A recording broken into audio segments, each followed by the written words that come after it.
चलिए भाई, सिनोनिम और एंटोनिम्स में हम अपनी बात आगे करेंगे। एक वर्ड आपको रेडी करना है बेटा,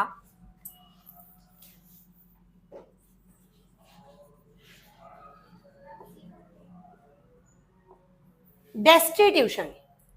डेस्टिट्यूशन का मीनिंग होता है गरीबी। हम लोग गरीबी के लिए क्या जानते हैं? पॉवर्टी।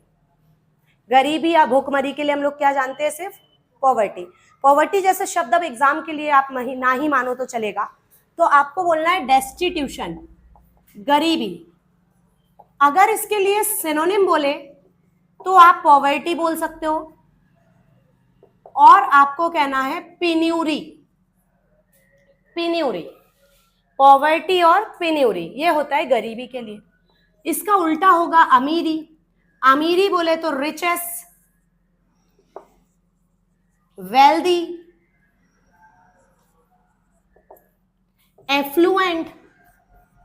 एफ्लुएंट यानी होता है बेटा धनी, ये एग्जाम में आ चुका है, एफ्लुएंट। इसके अलावा प्रॉस्पेरिटी। प्रॉस्पेरिटी होता है समृद्धि। प्रॉस्पेरिटी, खुशहाली, समृद्धि। ठीक है, आगे बढ़ते हैं। नेक्स्ट वर्ड आपको लेना है डेक्शरस। क्या? डेक्शरस। डेक्शरस यानी होता है चालाक। चालाक के लिए हमें सिनोनिम्स पता होने चाहिए, जैसे कनिंग, क्लेवर जैसे वर्ड नहीं आएंगे पेपर में। APT, apt. एप्ट यानी चालाक। इसके अलावा हम कह सकते हैं जुडिशियस। जुडिशियस का मीनिंग एक तो चालाक निकलता है और एक निकलता है विवेकपूर्ण, बुद्धिजीवी। बुद्धिजीवी मतलब जिसको जहां पर जो अटेम्प्ट करना है, जहां पर जो मतलब कहना चाहिए, एक स्किल होती है ना बेटा कि आप अपनी सूझबूझ से काम करो। जुडिशियस का मीनिंग क्या होता है कि जैसे जो बंदा अपनी बुद्धि को लगाकर डिसीजंस ले, तो वो होता है जुडिशियस, है ना। इसके अलावा अगर बात करें तो श्रेड। श्रेड यानी चालाक होता है बेटा, है ना, थोड़ा सा इसको नोट करते चले। सैजेशियस भी होता है चालाक, सैजेशियस। इसका एंटोनिम होगा चालाक का उल्टा, सीधा साधा भोला भाला, नेव। नेव, नेव यानी होता है सादा या सरल। इनोसेंट। इनोसेंट का मतलब ये होता है बेटा कि ऐसा बंदा जो ज्यादा दिमाग ना लगाता हो, बहुत सीधा साधा टाइप का हो। और एक होता है बेटा स्ट्रेट फॉरवर्ड।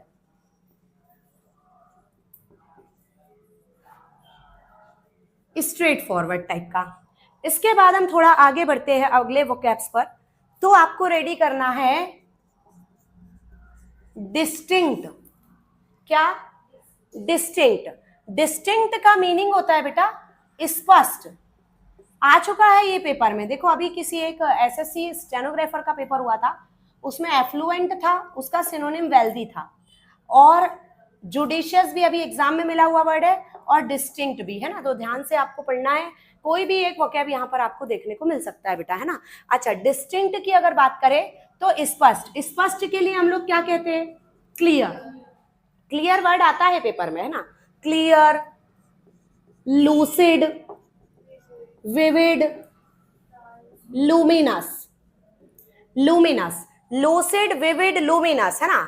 इसके अलावा आप कह सकते हैं ट्रांसपेरेंट। इसके अलावा आप कह सकते हैं ट्रांजिएंट। ट्रांजिएंट यानी भी होता है बेटा स्पष्ट। और अब बात करते हैं अस्पष्ट के लिए। अस्पष्ट के लिए हम कहेंगे ट्रांसलूसेंट, ऑब्स्क्योर, ओपेक, इवेसिव। ये तीन शब्द तो एक साथ बोलो बेटा, ऑब्स्क्योर, ओपेक, इवेसिव। फिर से बोलिए, ऑब्स्क्योर, ओपेक और इवेसिव। और स्पष्ट के लिए एक शब्द और बोलना है यहाँ पे, स्पष्ट के लिए एक्सक्लिसिट। ये जो एक्सक्लिसिट है ना, इसका मतलब होता है स्पष्ट। 2020 स्टेनोग्राफर के पेपर में आया है। और बेटा एक क्वेश्चन ऐसा भी मिला है हम लोगों को, एक्सक्लिसिट मिस स्पेल्ट में बताइए कि इसमें क्या गलती है। तो गलती ये है कि यहाँ पर ई नहीं आएगा, एक्सक्लिसिट की सिर्फ इतनी स्पेलिंग होती है, देखो ये लिखी हुई है एक्सक्लिसिट, CITE नहीं होगा, ध्यान रखना है ना। एक्सक्लिसिट का मीनिंग भी क्या होता है? स्पष्ट। चलिए आगे बढ़ते हैं। ऑब्सक्योर, ओपेक, इवेसिव, अस्पष्ट के लिए धुंधला बोल सकते हो। धुंधला के लिए आप डिम, डल, फॉगी, मिस्टी और एम्बिगुअस। एम्बिगुअस का मतलब होता है अस्पष्ट। आपको बता दें, जैसे अपन लोग हिस्ट्री पढ़ते हैं, हिस्ट्री में कुछ कुछ लोग ऐसे हैं, बहुत ज्यादा एंशिएंट हिस्ट्री की बात करें तो कुछ चीजों के सन स्पष्ट नहीं है। कोई चीज है कि भाई इसका कौन से समय में इसका कार्यकाल हुआ, क्रोनोलॉजी पढ़ते हैं ना, तो उसमें ये रहता है कि ये चीज अस्पष्ट है, मतलब एम्बिगुअस है। क्या बोलना है? एम्बिगुअस। ये शब्द नोटिस करिएगा, कुछ कुछ जगह आपको पढ़ने सुनने को मिलेगा। एम्बिगुअस का मीनिंग होता है अस्पष्ट। आगे बढ़ते हैं। अल्फाबेट डी में ही एक वर्ड रेडी करना है बेटा, डिजेक्ट। चलो डिजेक्ट को सुनो ध्यान से, इसको एक स्टोरी बना के क्लियर कर लेंगे डिजेक्ट को। हाँ, डिजेक्ट का मीनिंग देखो आता है पेपर में, डिजेक्ट है ना, ध्यान से सुनिएगा। क्या होता है बेटा, एक लड़का है, एक स्टोरी बता रही हूं मैं आपको। एक लड़का है, ग्रामीण क्षेत्र से बिलोंग करता है, बहुत ही गरीब फैमिली से है। गरीबी इस चरम तक है बेटा कि अभी तो खाना खा लिया है, पर शाम का पता नहीं है कि भोजन मिलेगा भी या ना मिलेगा, ऐसा। पर लड़का थोड़ा सा बुद्धि से तेज है। अब वो तेज है तो वो सोचता है कि मैं कहीं से कुछ अर्निंग्स कर लूं, तो वो गांव के बच्चों को पढ़ाता है, कोचिंग वगैरह क्लासेस देता है। अब उसमें भी ऐसा है बेटा, कुछ बच्चे के पेरेंट्स पैसे देते हैं, कुछ के नहीं देते।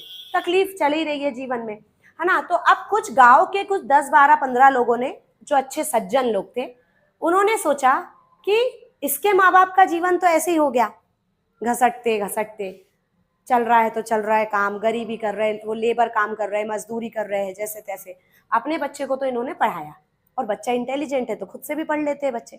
अब बेटा इस लड़के को बोला कि भाई तू ये गांव में मत रह, तू बाहर निकल यहाँ से, जो कि अच्छा पढ़ता है, अच्छा इंटेलिजेंट है। तो लड़का कहता है अपने गाँव वालों से कि गाँव से चले जाना सोल्यूशन नहीं है ना, पैसे लगते हैं। आज आप भी गाँव से शहर आते हो बेटा तो पैसे लगते हैं ना, फ्री में थोड़ी ना कोई कुछ होता है। तो बोले गांव वाले सोचते हैं कि हम लोग मिलकर कंट्रीब्यूट करते हैं और आपको पैसे देते हैं। तो बोले ठीक है, पर हम कोई तुम्हारे ऊपर एहसान नहीं कर रहे हैं, ये क्या है, एक प्रकार का एक हेल्प है और उधार है, इसको आपको लौटाना है। तो लोगों ने पैसे कलेक्ट किए और उसको दिए कि तू पढ़ाई कर जा।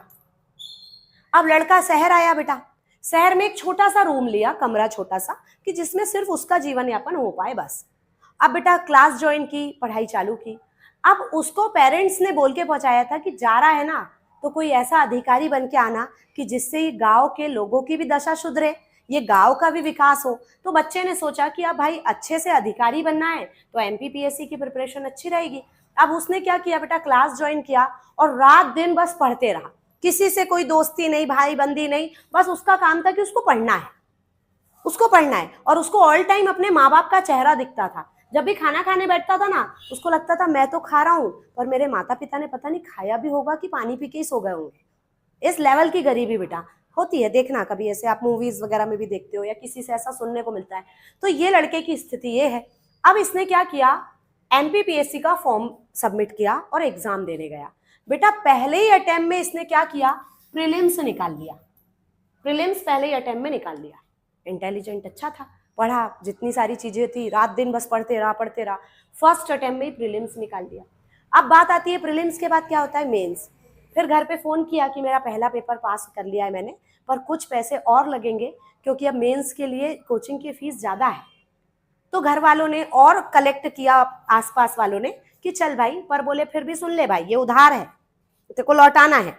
क्योंकि क्या होता है बेटा, आप किसी की हेल्प करो ना तो बच्चा फिर अलग ही उसमें रहता है, अरे मेरे को तो पैसे मिल गए, जा तेरी की। तो उन्होंने कहा नहीं भाई, आपको यहाँ पर हेल्प मिली है ऐसा कि आपको इसको लौटाना है।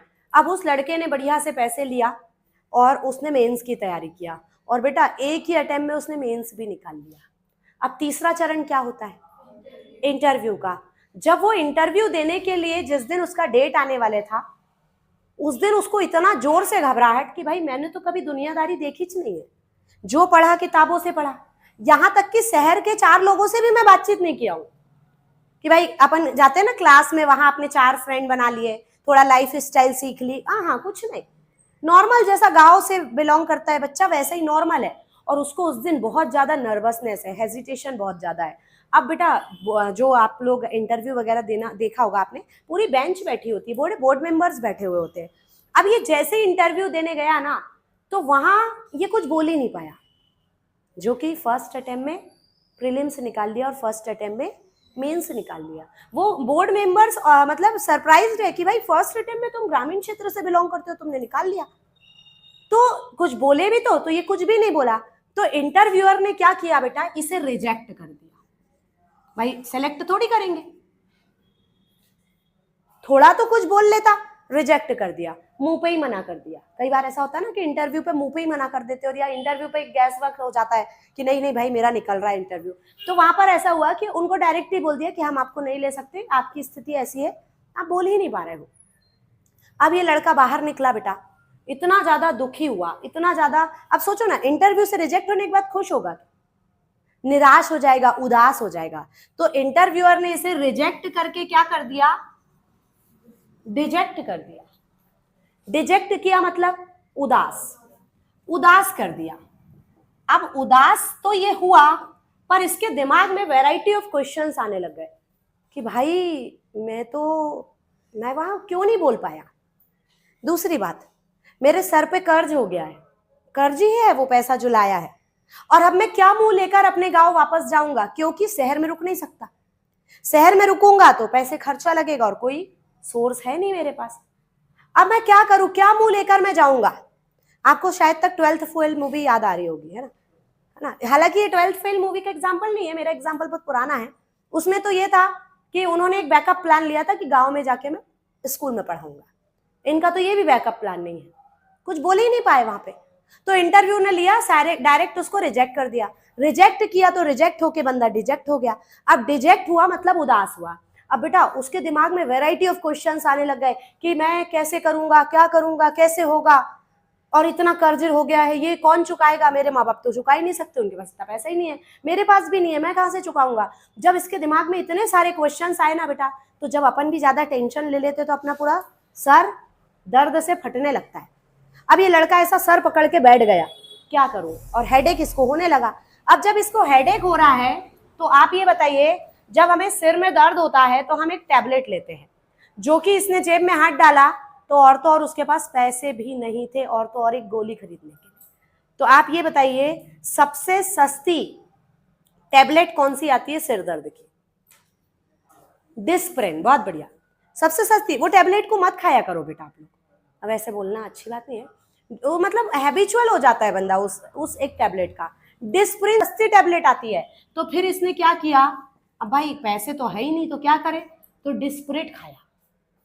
डिस्प्रिन से डिस्प्रिट बनाना, डिस्प्रिट का मतलब भी होता है उदास होना। डिप्रेशन में चले जाना बोलते हैं ना, डिप्रेस हो गया, उदास होना। डिजेक्ट उदास होना, डिस्पिरिट उदास होना। तो जब आपको डिस्पिरिट दिखे ना, तो आप डिस्प्रिन याद करना, डिस्प्रिन टैबलेट उदास होना, ठीक है। तो रिजेक्ट करके डिजेक्ट किया, और डिजेक्ट किया तो बंदे ने क्या खाया, डिस्प्रिन। डिस्प्रिन ही याद रखो, पर डिस्प्रिन से क्या बनाना है, डिस्प्रिट। तो हम यहां पर बोलेंगे डिजेक्ट का मीनिंग उदास करना या उदास होना। सिनोनिम क्या बोलेंगे बेटा इसका, डिस्पिरिट। अच्छा, डिप्रेस। अच्छा एक बात और बताओ, उदास होने का मतलब दुखी होना भी हो सकता है। दुखी होना ग्रीव बोलते हो आप भैया, अब तो वो दुखी मनाएगा ना, क्योंकि उसका इंटरव्यू कैंसिल हो, मतलब रिजेक्ट कर दिया गया। चलो हैप्पी एंडिंग कर देते हैं स्टोरी की।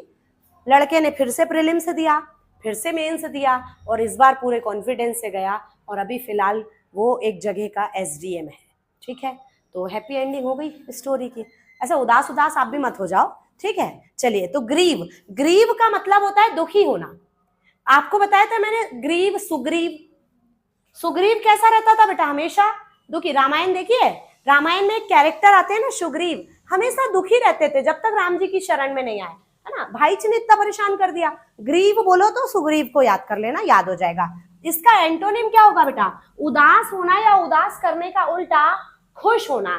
खुश होने के लिए प्लीज, रेजॉइस, रेजॉइस भी हमने सीखा है कि रेजॉइस नाम का शैम्पू मार्केट में आया लेकिन लोगों को ज्यादा खुश नहीं कर सका और अपने बीच से चला गया, तो रेजॉइस बोलेंगे, प्लीज बोलेंगे। इसके अलावा हम ऐसा कह सकते हैं अम्यूज। अम्यूज यानी होता है मनोरंजन करना, ठीक है। चलिए इसके बाद एक वर्ड आप लीजिएगा। इसके बाद हम एक वर्ड लेंगे, पढ़ो पढ़ो, डेट्रियोरेशन या फिर डिटेरियोरेशन।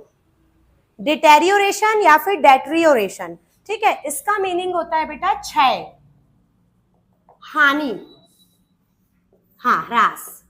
सिनोनिम बोलेंगे डिक्लाइन या विशिएशन, डिक्लाइन या फिर विशिएशन।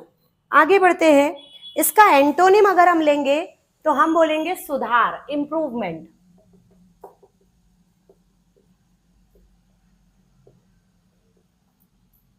थोड़ा आगे बढ़ते हैं, एक वर्ड होता है ड्विंडल। ड्विंडल यानी होता है घटाना। घटाना बोले तो कम करना। कम करने के लिए अभी फिलहाल एक वर्ड बहुत देखने को मिल रहा है, एलेविएट। एलेविएट यानी होता है कम करना। मिटिगेट, मिटिगेट होता है कम करना। एलेविएट, मिटिगेट। रिड्यूस, कम करना। डिमिनिश, कम करना। डिक्लाइन, कम करना। और डीके, डैम्पेन, सब पेपर में आए हुए वोकैब्स है, ध्यान से देखो इनको, इन्हीं में से नंबर मिलेगा। अच्छा, कम करने का उल्टा बढ़ाना। बढ़ाने को बोलते हैं इंक्रीज, डिक्रीज जैसे शब्द पेपर में नहीं मिलेंगे। Enhance, enhance, enlarge, extend, expand. Augment पढ़ाया है हमने, ऑगमेंट यानी भी बढ़ाना। और वैट, ये डैम्पेन और वैट तो आ भी चुके हैं पेपर में सिनोनिम एंटोनिम्स बनकर। ड्विंडल। आगे बढ़ते हैं, नेक्स्ट वर्ड लीजिएगा, पढ़ो, डोंटलेस। डोंटलेस यानी होता है बेटा बहादुर। सिनोनिम बताओ। ब्रेव, बहादुर को हम साहसी भी बोलते हैं। साहसी के लिए हम बोलेंगे bold, forward, courageous. Bold, forward और करेजियस। एंटोनिम होगा बेटा साहसी का उल्टा शर्मीला टाइप का। साहसी का उल्टा शर्मीला। और क्या बोल सकते हैं शर्मीला को, और जैसे संकोची, संकोची। कॉय, कॉय यानी संकोची। टिमिड, टिमिड होता है। हेजिटेंट होता है बंदा। नर्वस होता है। फियरफुल होता है, डरा हुआ। और जो बहादुर होता है ना वो कॉन्फिडेंट होता है। कॉन्फिडेंट भी ऑप्शन मिले तो सही है। चलिए, ये आपका जो था सिनोनिम्स और एंटोनिम्स रहे। इसके बाद हम आगे बढ़ते हैं अपने इडियम्स की तरफ। डी में अभी इतना ही याद करना है।